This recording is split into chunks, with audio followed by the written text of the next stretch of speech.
we're winning Pennsylvania by a tremendous.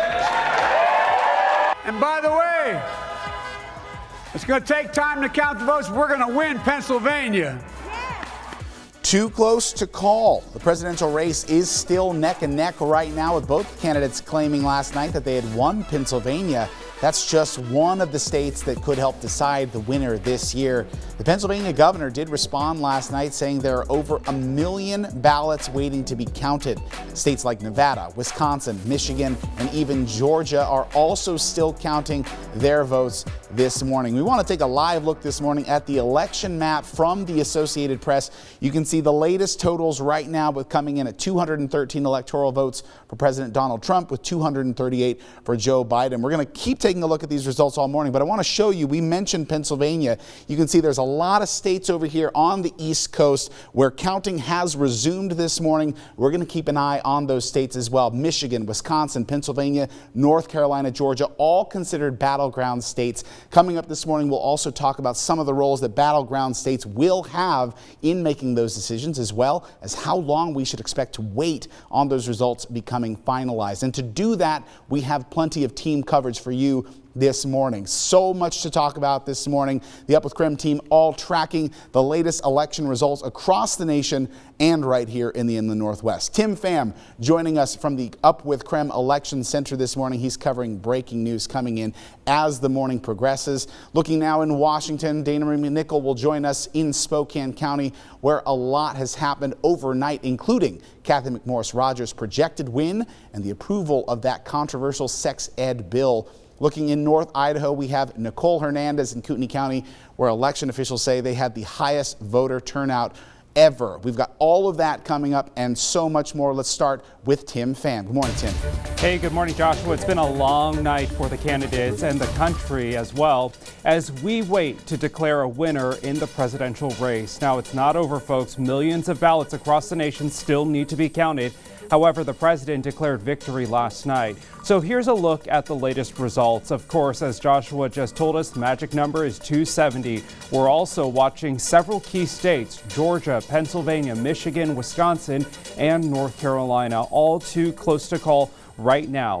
President Trump spoke overnight, falsely claiming a victory. I want to thank the American people for their tremendous support. Millions and millions of people voted for us tonight, and a very sad group of people is trying to disenfranchise that group of people, and we won't stand for it. Just to be clear, millions of votes still need to be counted. President Trump is definitely still in the running, but the race is not over yet. Look, you know, we could know the results as early as tomorrow morning, but it may take a little longer. As I've said all along, it's not my place or Donald Trump's place to declare who's won this election. That's the decision of the American people. But I'm optimistic about this outcome. The race gets closer and closer by the minute. Each candidate believes they will come out on top. Well, this morning we are getting a closer look at the race for the White House. This morning, our Casey Decker joins us this morning. Casey, good morning. What can you tell us about this election? Well, Tim, locally, there haven't been a whole lot of surprises when it comes to the presidential race. Obviously, the battleground states, we're still waiting on those results. Let's go ahead and take a look at some of the results for the presidential race here in Washington and Idaho. We can go ahead and pull up the graphic here for the state of Washington. You can see they're not a big surprise. Washington, a solid blue state. Pretty much every election, Joe Biden there right now, 61% of the vote here in Washington over Trump's 37%. Again, not surprising. That's pretty much what we expected, although Biden right now doing better than Hillary Clinton did in 2016. Let's take a look at Idaho as well. Again, not a big surprise there. The incumbent, President Trump, winning with 65% of the vote in Idaho. Idaho, always a deep red state. Still, though, Biden actually overperforming compared to Hillary Clinton in 2016. She didn't even reach that 30% threshold. Okay, now let's talk about some statewide initiatives in Washington. Those are really some of the more interesting races right now to me. Let's look at Referendum 90 if we can. That's, of course, that controversial sex ed bill, comprehensive sex ed for every state or for every school, every grade.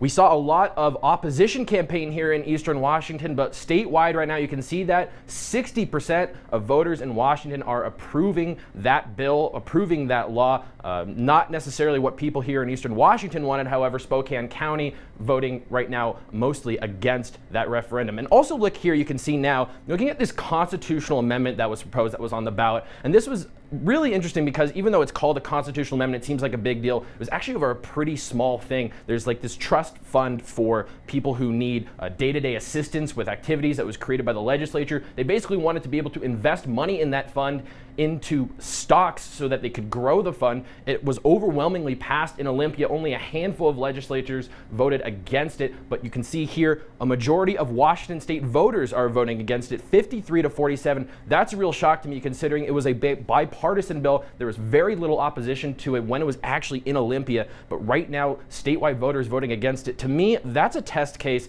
in not having a lot of communication about something that you're proposing or something that you're pushing. There really wasn't a campaign for or against this thing, so people were kind of left up to just decide based on what they heard in the news or in the voter's guide, and they made their decision based on that. It was an interesting case in people making their decision without really having a whole lot of public debate about it. Right now that amendment is being rejected, so it's looking like that fund will not be allowed to be invested in stocks. It'll have to stay in the bonds and other more safe investments than stocks, and that was kind of the opposition to that right there. So that's an interesting thing. We're really not surprised too much by the presidential results right now or the gubernatorial results. Governor Jay Inslee winning there in Washington, but those two are interesting results there to me, seeing such a strong case in favor of that sex ed bill and that surprising opposition to the constitutional amendment. Now let's go ahead and send things out to Nicole Hernandez in North Idaho. She's live out there in Kootenai County. Hey, Nicole. Yeah, hey Casey. So we are here in the Kootenai County area, right near the Kootenai County Elections Office, where overnight people were counting the ballots from all of the voters coming out and voting yesterday. Now we do have some three key election results here to get to for you. So I want to give you a look at some of those three big races that we are tracking today. So first up, Idaho Congress District 1 race. That race was called for Ross Fulcher. He had 68% of the votes with 310,000. Then as for the U.S. Senate for Idaho, that race was called for Jim Risch with 63% of the vote. That was 538,000 total votes. And lastly, moving more locally, Kootenai County Sheriff, that has Robert Norris leading with 64% of the votes. That is a total of 28,000 votes. Now, we were really breaking records here in Kootenai County. They had the highest voter turnout ever that they've ever had. They had triple the absentee ballots than they had in 2016 and had consistent lines all day. Now, of course, their goal was to have counting done last night, but here's a listen as to what it sounded like in that elections office last night. It's been an exciting evening for sure, Taylor. It has been record numbers of voters in Kootenai County, and we are now getting ready to start counting those record number of ballots, and my goal is to have it done tonight. Now, Kootenai County was able to give updated numbers on their website throughout the evening as they were counting those votes. The date they gave was at 9:40 p.m. and as of then, they said that 62% of residents are registered voters, and of those, 49,000 ballots were cast, so that gives a total of 47 for this election. Live in Coeur d'Alene, I'm Nicole Hernandez. Nicole, thank you so much for that live report here as we approach 6:07 now this morning. The ballots are still being counted in Washington. Elections officials predicted that massive voter turnout, and they were right. Dana Marie McNichol joins us live this morning from the Spokane County Elections Office with a closer look at record-breaking turnout. Good morning, Dana Marie. Good morning, Joshua. That's right. Voters turned out in droves before the election, shattering records in many areas. So taking a look at those numbers coming in right now from the Secretary of State's office. Now this morning, 71% of ballots are back in Spokane County. 258,000 votes have been received. Now when we look at voter turnout in all of eastern Washington, Pend Oreille County and Ferry County, both sitting at the highest turnout at 81%. And for reference, the highest voter turnout in the state comes from the west side, the San Juans at 83%. For the lowest voter turnout in the state, For Eastern Washington, that is Adams County at 45 and Yakima County coming in at the lowest in the state with 33% voter turnout this morning. Now, right now, 3.7 million votes have been received in Washington state, sitting at a 77% voter turnout. It's interesting to note, though, that on November 4th of 2016, only 64.8% of votes were received.